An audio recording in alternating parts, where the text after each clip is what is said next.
माता पिता की सेवा सबसे पहला दायित्व आपको प्राप्त है।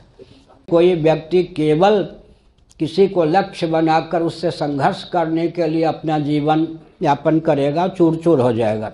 संघर्ष भी किसी को करना हो, समझ गए, तो वो इतना व्यवस्थित हो, उसने मुंह खोल दिया तो समझ लो कि अनुचित मुंह नहीं खोला है, उसके बोलने की उपेक्षा कोई करने में समर्थ न हो। इन्होंने कहा है तो बोलने की बीमारी के वशीभूत होकर नहीं कहा है, सचमुच में जहाँ मुंह खोलना चाहिए वहीं खोला है। इतना दमखम हो तो भिड़ने का प्रयास करो। जो जो संस्था किसी से टकराने के लिए बनी वो ध्वस्त हो गई, और जो जो संस्था सेवा के नाम पर ही बनी वो ध्वस्त हो गई।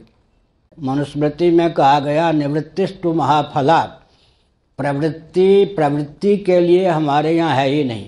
प्रवृत्ति की सफलता निवृत्ति में है, और निवृत्ति की सफलता निर्वृत्ति परमानंद स्वरूपा मुक्ति की सिद्धि में है।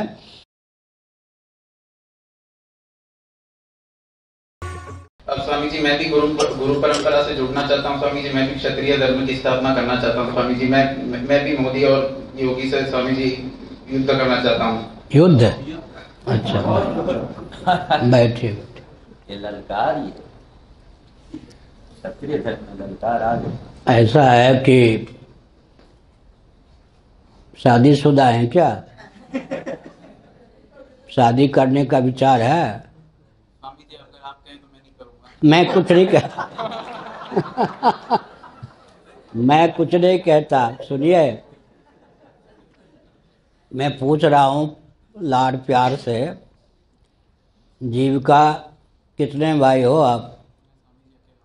अकेले हैं।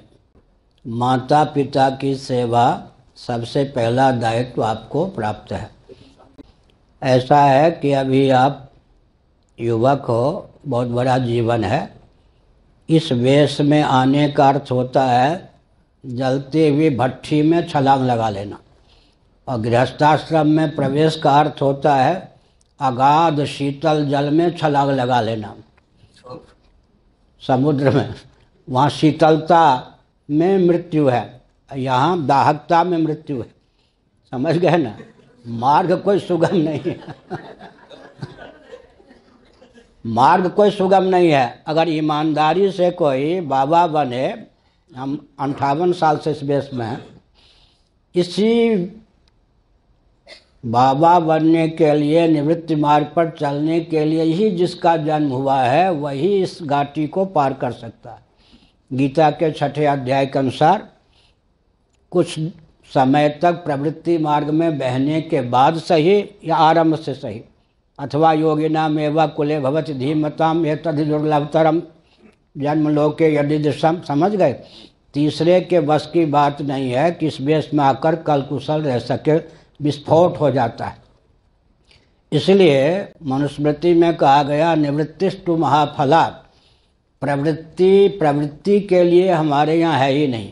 प्रवृत्ति की सफलता निवृत्ति में है, और निवृत्ति की सफलता निर्वृत्ति परमानंद स्वरूपा मुक्ति की सिद्धि में है। विधिवत आपको प्रवृत्ति मार्ग स्वीकार करके प्रवृत्ति के गर्भ से अनासक्ति रूप रत्न प्राप्त करने का प्रयास करना चाहिए। और किन्हीं संत महात्मा का आपने नाम लिया, मैं किसी व्यक्ति को लक्ष्य बनाकर कुछ कटाक्ष नहीं करता। वो संत जाने, मेरे वो भी परिचित हैं, उनके बेटे भी परिचित हैं। ऐसा नहीं कि जो कुछ भी है, लेकिन अब बहन वहाँ रहती है, आप भी बाबा बनने के फिराक में हो मत। स्वामी जी, बाबा नहीं बनना चाहता, लेकिन स्वामी जी मैं अपने ब्राह्मणोचित कर्म तो स्वामी जी सीखना चाहता हूँ। मेरे तो अभी आप कह रहे क्षत्रिय हूँ, अभी कह रहे ब्राह्मणोचित कर्म। क्षत्रिय धर्म की स्थापना करना चाहता हूँ। बैठिए। किसी, सुनिए, ठीक है, छात्र धर्म की प्रतिष्ठा आप करना चाहते हैं तो परंपरा से जिनको वर्णाश्रम व्यवस्था का ज्ञान है उनके संपर्क में आकर छात्र धर्म का प्रशिक्षण लीजिए। और मैं एक संकेत करता हूँ जो भविष्य में आपको काम देगा। जो जो संस्था, केवल लोकतंत्र की बात मैं कह रहा हूँ, जो जो संस्था किसी से टकराने के लिए बनी वो ध्वस्त हो गई। और जो जो संस्था सेवा के नाम पर ही बनी वो ध्वस्त हो गई,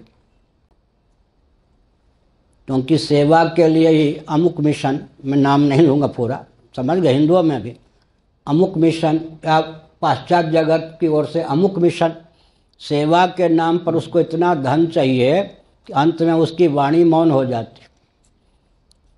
शोषक व्यक्तियों से प्रचुर धन मिलता है, समाज के जो शोषक हैं वही प्रचुर धन दे सकते हैं। तो सेवा के नाम पे, जो केवल सेवा के नाम पे जो संस्था बनती है वो धनियों के पॉकेट के रुमाल बन जाती है, देखते ही हैं। और केवल संघर्ष के नाम पर